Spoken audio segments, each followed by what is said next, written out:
Alright, so I just want to make this short video about how I was able to study for and pass LPI's Linux Essentials, Linux Professional Institute's Linux Essentials exam in just 24 hours. Now, you might be wondering why in the world would I even want to attempt this in 24 hours. I'm going to explain to you the predicament that I got myself in that made this a necessity.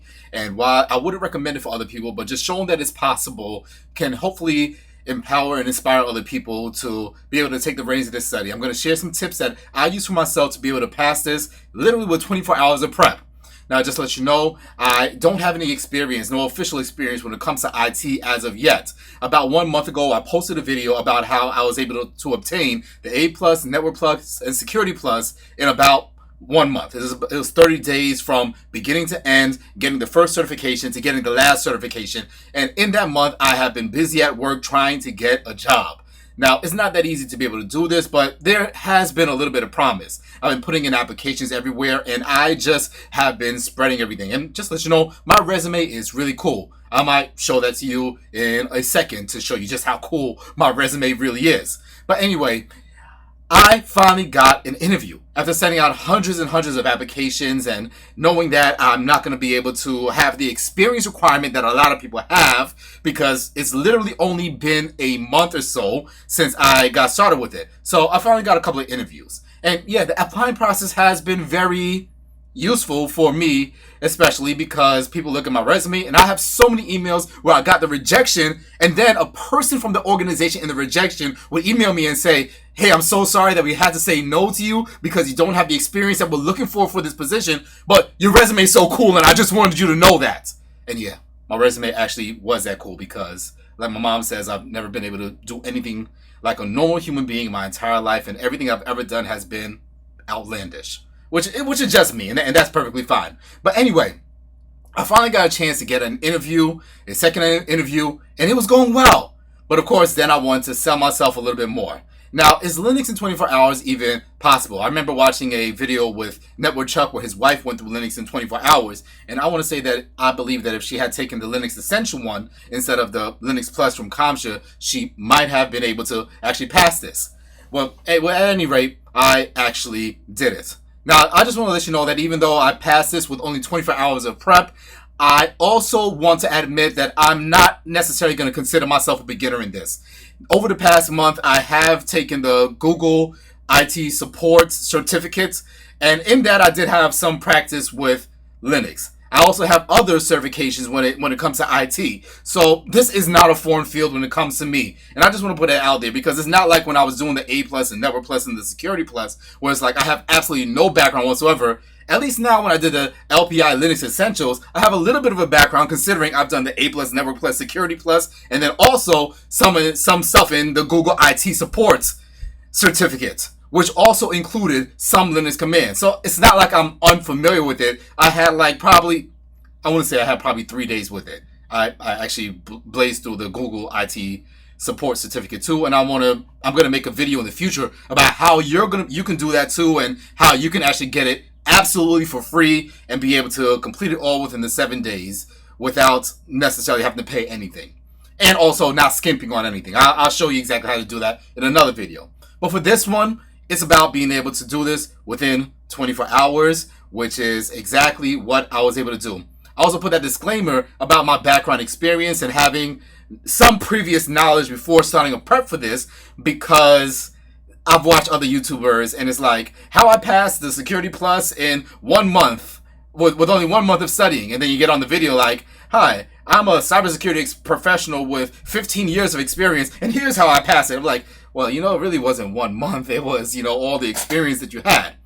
But in this video, I wanted to go through some strategies that I had for this, certain things I did for PEP, and other things that I did for PrEP. And let's not get them confused. There are certain things I'm going to show you that I did for PEP, just to kind of get myself amped up over the last 24 hours, and other things that I used to actually prepare. In this, I also want to give you some strategies, and also I might want to explain why a lot of people with experience might not always test well, and why it's okay to not even pass these exams, especially when you have more experience than the level that the test is at. So let's get into this. Why would I even venture out to try to get a certification within 24 hours, besides the fact that it's kind of cool to be able to make a video about it?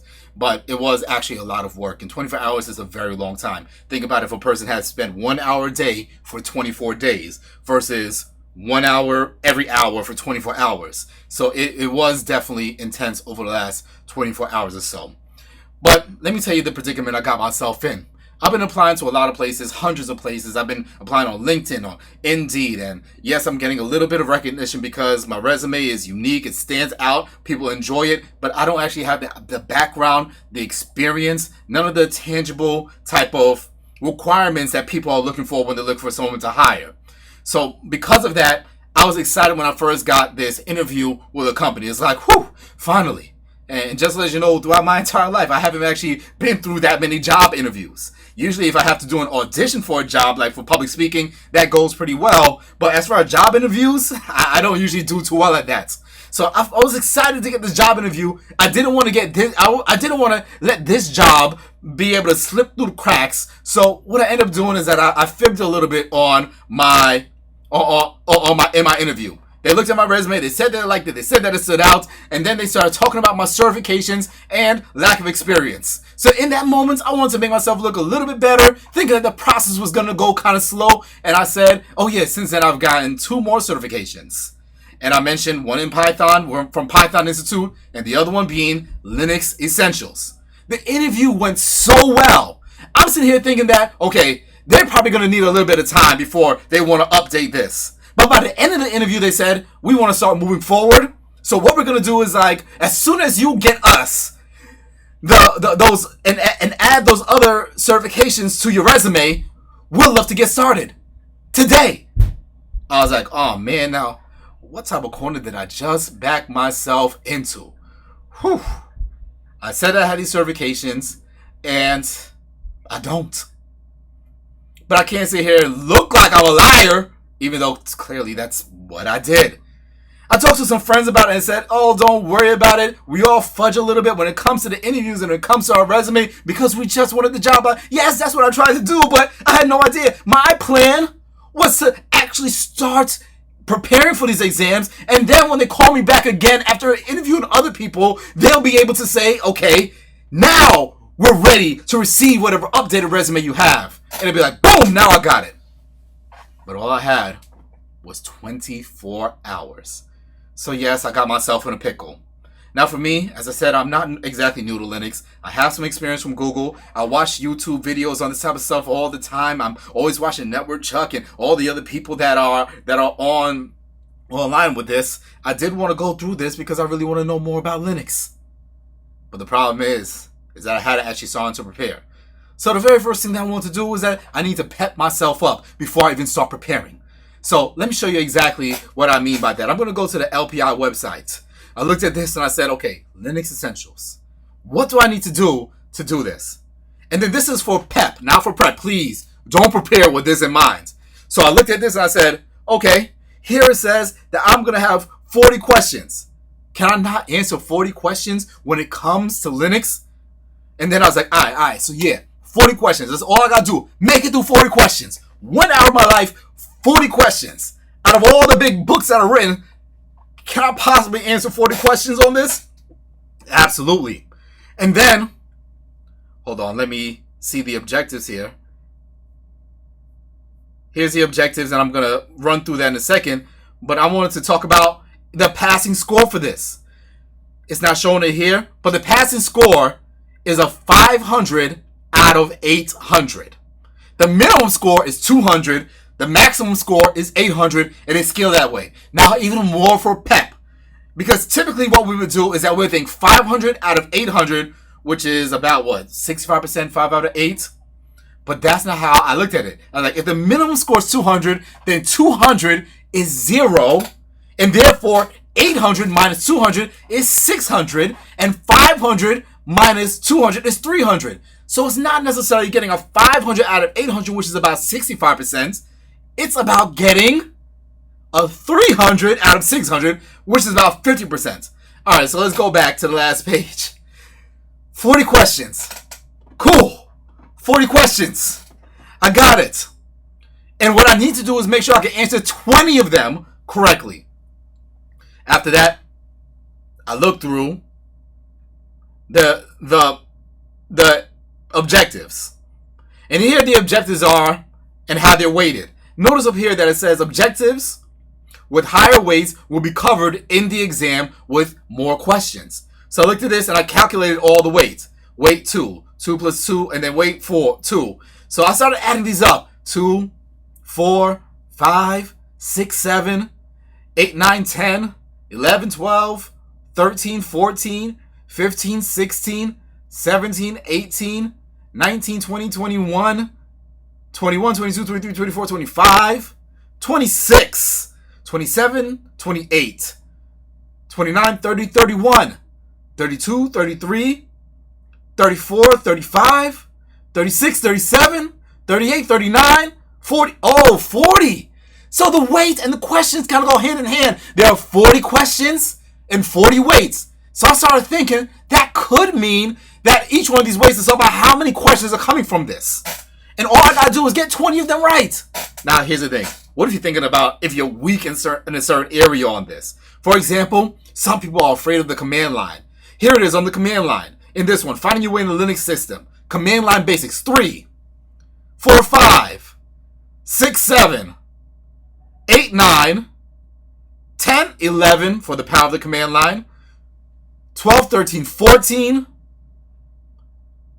15, 16, 17, 18. Just like that, there are 18 points on the command line alone, which tells me that if I knew nothing about the entire command line and got every command line question wrong, 40 minus 18 will be 22, and that's still more than the 20 that I needed to pass. Remember, this is PEP, not prep, because I'm pretty sure this is not how it's scored at all. But this is me saying, you know what? I can do it. Even the scariest part of this, if I completely bomb it, I can still pass if I make it with all the other areas that I'm really comfortable with. I can do this. And so can you. The issue is that a lot of times people, when they come to these exams and they look at the objectives, they get scared over what they don't know, not realizing that what you don't know is probably not even that much weight. Yeah, you can actually answer 20 questions correctly on this. Yeah, the percentage to get to pass this is probably not as much as you think it is. And even if you were to completely bomb the sections that you don't know, if you master the sections that you do know, it might be able to make up for it. That's PEP. Now, let's talk about prep. The first thing that I did for prep is that there is a guide that is here that I would actually need to find. So I don't exactly know where to find it right now, but I do remember that there is, okay, here it is, Discover Learning Materials, and here it is, Linux Essentials, and this is a free PDF. Now, the reason why I got this over anything else was because this is from Linux Essentials, and I thought if I could just flip through this for a little while, that'll be fine. The other thing that I did is that I went to linkedinlearning.com, and this is class here. Let me go to learning history for one that I completed. Cert Prep, Linux Essentials, 010160. It's about 7 hours long. This is by Jason Dion. Of course, you can get this on Udemy as well, udemy.com. And I think if I just type his name, Jason Dion.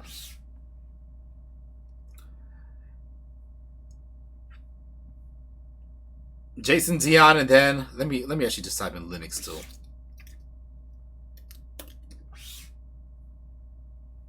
And there it is. You can get it on Udemy. It's not that much money. Also, what I like to use are also some books. So, Jason Dion, Linux. Because that's a book that I use as well. Notice that you can get it for free when you have Kindle Unlimited, so it didn't even cost me anything to be able to buy this. I already have this one, and it tells me when I was able to buy it. Also, I use this preparation manual, which I never really got to do too much, from script.com. Once that loads up, I'll go there too. So here's what I did. Here's my plan of action. Oh, and also let me go to YouTube. Because I did watch a YouTube video on this as well, and it was actually really good. Because the Jason Dion course, it did get me in a certain place, but everything worked together. So here it is, the LPI Essential one, Essentials, and this is from Sean Powers. So I watched all of these videos, except for the last one, because it says, should I get a Linux cert? In my opinion, I'm just like, you know what, I already know the answer, so I'm going to save these 17 minutes and just not really watch it. But anyway, I watched all of this on YouTube, I completed the entire Jason Dion course for the Linux Essentials exam, and then I thought to myself I was gonna be ready. I also read the entire book. This is all in the 24 hours, by the way, because look, the book is only 176 pages, and it does include just about everything that I thought I need to know for it. So I did read the book. I went through the course. I didn't really do too many questions because as far as I was concerned, I didn't have time to do questions. I need to know the content so that whatever question is tossed at me, I was going to be able to make it. I then scheduled my test for 7:45 in the morning. So I want to show you exactly what happened. Okay, see, as I said, I'm not really new to Linux, and I'm going to go through a lot of this stuff. But at the end of this all, in just 24 hours of preparation, I passed. And here it is. Scale score 500. Required score to pass 500. Notice here, the power of the Linux command line 44%. Didn't really do too hot there, but it was okay. Scale score 500. This just lets me know that C's get degrees. And this is perfectly fine because I passed. 24 hours to getting the Linux Essentials. As I said, part of it was PEP, part of it was prep. The PEP was knowing that this is doable. In 24 hours, will I be able to answer 20 questions? Yeah, I will be able to. So what did I do for prep then? Because I live in Massachusetts, LinkedIn Learning is free for me if I sign in through the public library. See, Boston Public Library. I signed through the public library. It's free for me. So I'll go ahead and I went through this entire course. Because I try not to limit myself to only one source. I also went to another free course. And this was on Linux. Also, to get the discounted voucher, I went to Jason Dion's website. And instead of paying the $120 from LPI, I was able to get it for $105. So the total amount over the last 24 hours to pass this was $105, and all of the other content was free to learn Linux, which is pretty cool because Linux itself is also free. So now I also want to talk about why it is that people with even more experience actually end up not passing some of these exams.